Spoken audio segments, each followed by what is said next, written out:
तो चलिए, अब लगभग तय हो चुका है कि फाइनल सूची से पहले सुप्रीम कोर्ट एसआईआर अर्थात वोटर वेरिफिकेशन मामले को ना तो रद्द करने जा रही है और ना इस पर रोक लगाने जा रही है। नमस्कार, आप देख रहे हैं हेडलाइंस बिहार और मैं हूं रोशन झा।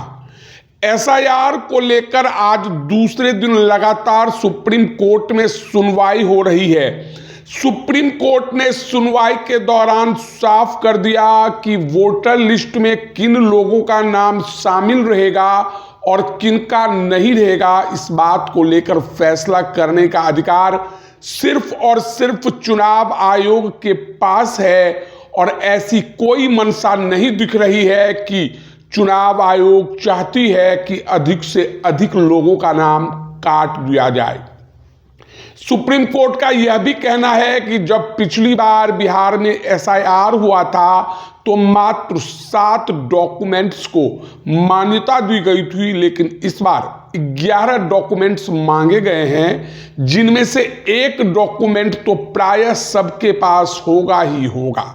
सुप्रीम कोर्ट का यह भी कहना है कि आधार कार्ड और राशन कार्ड को नागरिकता प्रूफ नहीं माना जा सकता है।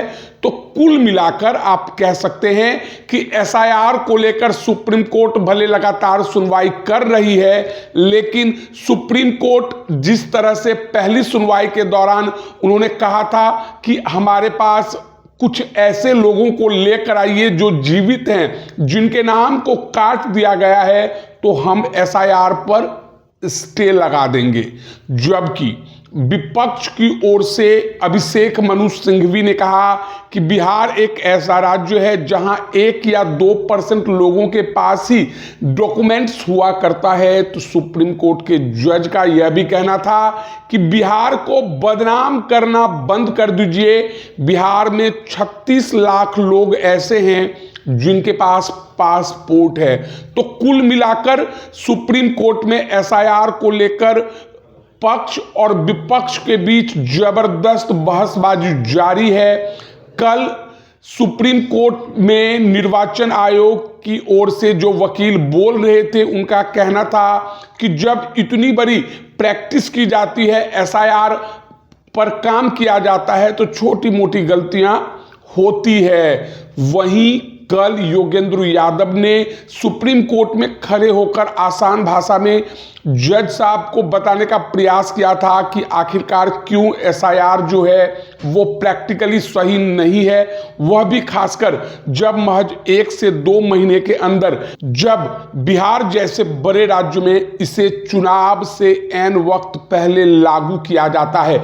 योगेंद्र यादव ने यह भी बताने का प्रयास किया कि मान लीजिए अभी ड्राफ्ट सूची जारी हुआ है, नवंबर महीने तक फाइनल सूची जारी होगी, और मान लीजिए कि फाइनल सूची से किसी आदमी का नाम काट दिया गया है, तो वह विरोध दर्ज करवाने कहां जाएगा?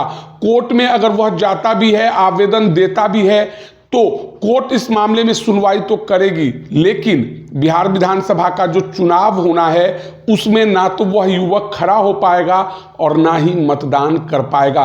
तो कुल मिलाकर कल योगेंद्र यादव ने भले शानदार तरीके से जज साहब के सामने अपनी बातों को रखा। जज साहब ने यह भी कहा कि योगेंद्र यादव ने शानदार तरीके से अपनी बातों को बताया, जो काबिले तारीफ है। लेकिन आज की जो सुनवाई हुई उसके बाद साफ दिख रहा है कि सुप्रीम कोर्ट ना तो पैन कार्ड, आधार कार्ड या राशन कार्ड को लागू करने जा रही है और ना एसआईआर अर्थात वोटर वेरिफिकेशन पर स्टे लगाने जा रही है। अब देखना दिलचस्प होगा कि सुप्रीम कोर्ट के फैसले के बाद विपक्ष का रुख क्या होता है।